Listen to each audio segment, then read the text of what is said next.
sommes face à un constat partagé d'urgence climatique. Et l'urgence climatique, c'est à la fois l'enjeu de réduction, d'atténuation de nos émissions de gaz à effet de serre et puis adapter nos comportements pour faire face à ces évolutions auxquelles on va faire face. Et d'ailleurs, nous avons réalisé il y a peu des scénarios Transition 2050 où nous dessinons les chemins possibles pour pouvoir atteindre cette neutralité carbone. Et on voit bien que pour atteindre cette neutralité carbone horizon 2050, et c'est déjà demain, 3/4 du chemin sont à parcourir à la fois par les entreprises sur les offres qui vont mettre à disposition des particuliers, des territoires, mais aussi des décideurs, des prescripteurs locaux, des élus qui vont prendre la bonne décision pour pouvoir enclencher le pas vers cette transition. Et donc, je crois que le rapport du GIEC, le dernier, le plus récent, évoque 3 ans pour agir. Donc, on a à cœur, en tout cas, d'activer l'ensemble des leviers pour permettre ce mouvement et ce transfert rapide vers une transition écologique réussie, une transition écologique solidaire et une transition écologique dans les territoires. Quelques chiffres, 436 millions de tonnes d'émissions de CO2 émis par an aujourd'hui, principalement d'origine anthropique. Et pour pouvoir atteindre cette neutralité carbone, si on enlève l'effet puits carbone, il faut qu'on arrive à économiser un peu plus de 400 millions de tonnes. Donc il va falloir activer l'ensemble des leviers technologiques, comportementaux, mais aussi nos façons de consommer différemment pour pouvoir parvenir à cette neutralité carbone.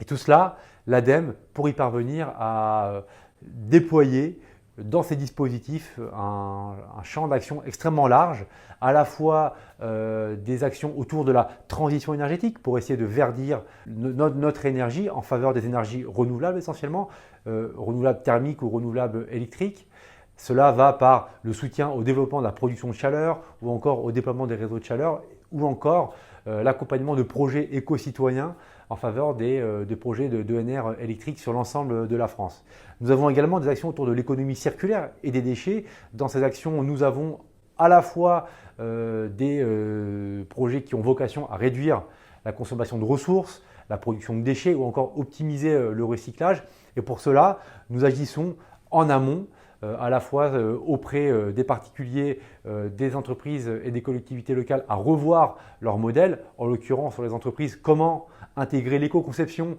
dans l'établissement d'un produit ou encore comment travailler sur l'économie de la fonctionnalité, c'est-à-dire sortir de cette logique de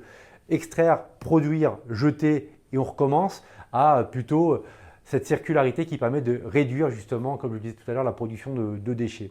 Et puis, nous avons tout un volet autour de la ville durable qui, dans sa complexité, doit intégrer des enjeux de mobilité, des enjeux d'aménagement du territoire, des enjeux de qualité de l'air, d'agriculture de proximité, d'adaptation au changement climatique. Et finalement, dans toute cette complexité, les élus, aussi bien les entreprises, doivent se rencontrer pour à la fois combiner la préoccupation du territoire, portée essentiellement par les élus, avec les offres que proposent les entreprises pour répondre à ces besoins. Et l'ADEME accompagne justement à cette maturation, à ces passerelles nécessaires entre collectivités qui posent son problème et offreurs de solutions qui offrent des alternatives à destination du territoire.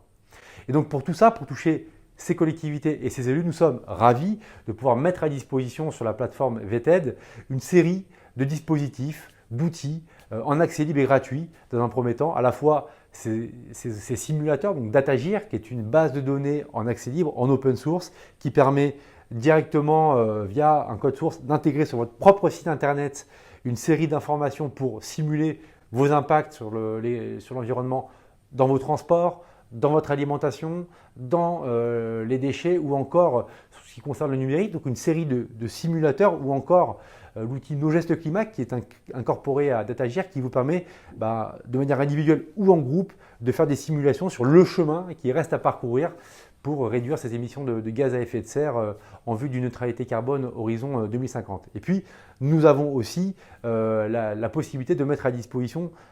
l'ensemble de nos actions d'aide et de soutien, à la fois soutien à l'investissement, soutien aux études, mais aussi à la formation pour acculturer acteurs économiques, acteurs publics et décideurs